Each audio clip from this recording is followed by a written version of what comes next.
ఏదైతే బుగ్గన రాజేంద్రనాథ్ రెడ్డి ఆర్థిక మంత్రి నిన్న ఘాట్ అయిన ప్రెస్ కాన్ఫరెన్స్ తీసుకొచ్చారో అందులో కొన్ని ప్రశ్నలు రైజ్ చేశారు. పంచాయతీ రాజ్ శాఖకి కేంద్రం నుంచి 900 కోట్ల నిధులు వస్తే ఇంతవరకు ఎందుకు స్థానిక సంస్థలకు విడుదల చేయలేదు? దీనివల్ల కేంద్రం నుంచి రావాల్సిన మరో 1000 కోట్లు రాకుండా ఆగిపోయి ఇది నిజమా కాదా? పంచాయతీరాజ్ శాఖ మంత్రి పవన్ కళ్యాణ్ డబ్బులు వచ్చేసినాయి అని ప్రకటించారు.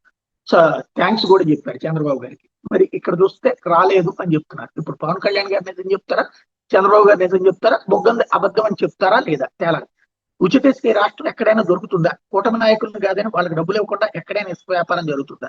ఇందులో అడగడంలో తప్పు లేదు. కాకపోతే ఏంటంటే జగన్ టైంలో పెరిగే దారుణమైన రేట్లతో పోల్చుకుంటే ఇప్పుడు తక్కువగా ఉందని జనం కూడా పట్టించుకోవట్లేదు.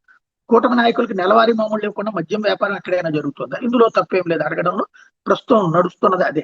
జాతీయ రహదారులను కిలోమీటర్ 30 కోట్లతో నిర్మిస్తుంటే అమరావతిలో 6 లేన్లు 8 లేన్లు 10 లేన్లకి కిలోమీటర్ 70 కోట్ల వరకు ఎందుకు ఖర్చు చేస్తున్నాడు? సీ యాక్సెస్ రోడ్డుకి అయితే కిలోమీటర్ ఏకంగా 180 కోట్ల వరకు ఎలా ఖర్చు చేస్తున్నాడు? దీనికి సమాధానం ఎవరి దగ్గర లేదు, చెప్పడానికి ప్రభుత్వం సిద్ధంగా లేదు. మేము ఎంతో కష్టపడి మెడికల్ కాలేజీలు కడితే వాటిని పీపీపీ మోడల్ ప్రైవేట్ వ్యక్తుల చేతుల్లో ఎందుకు పెడుతున్నారు? అబ్బాయి పీపీపీనే మంచిదని వీళ్ళు కవర్ చేసుకొస్తారు. సూపర్ 6 హామీల్లో భాగంగా ప్రతి నిరుద్యోగికి నెలకు 3000, ప్రతి మహిళకి నెలకు 1500 ఇవ్వాలి, ప్రతి రైతుకి ఏడాదికి 20,000 ఇవ్వాలి. మరి ఎందుకు ఇవ్వడం లేదు? గ్యారంటీ సంతకం చేసిన పవన్ ఎందుకు ప్రశ్నించడం లేదు? ఇది అడగడంలో తప్పులేదు. వీళ్ళు సమాధానం చెప్పరు. ఇచ్చిన రోజున మాత్రం మేమే అన్ని చేసామంటారు. ఇప్పటికే సూపర్ 6 సూపర్ హిట్ అయిపోయిందని పదే పదే చెప్పి నమ్మించే ప్రయత్నం చేస్తున్నారు. బాబు వస్తే 50 ఏళ్ళు నిండిన ప్రతి మహిళ ఖాతాలో నెలకు 4000 ఇస్తామని చెప్పారా లేదా? వాళ్ళకి మీరు గ్యారంటర్ కదా, మీరు సంతకం పెట్టారు కదా, ఇచ్చారా పవన్ అంటూ అడిగారు.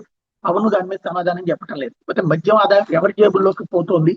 కనీసం 10% పెరగాల్సిన మద్యం ఆదాయం ఎందుకు 3% పెరిగింది? ఆ డబ్బులు ఎవరి జేబుల్లోకి పోతున్నట్టు అంటూ బుగ్గన ప్రశ్నించారు. అదే సందర్భంలో చంద్రబాబు ప్రభుత్వం 18 నెలల్లో ఏకంగా 2.66 లక్షల కోట్ల అప్పులు చేసింది.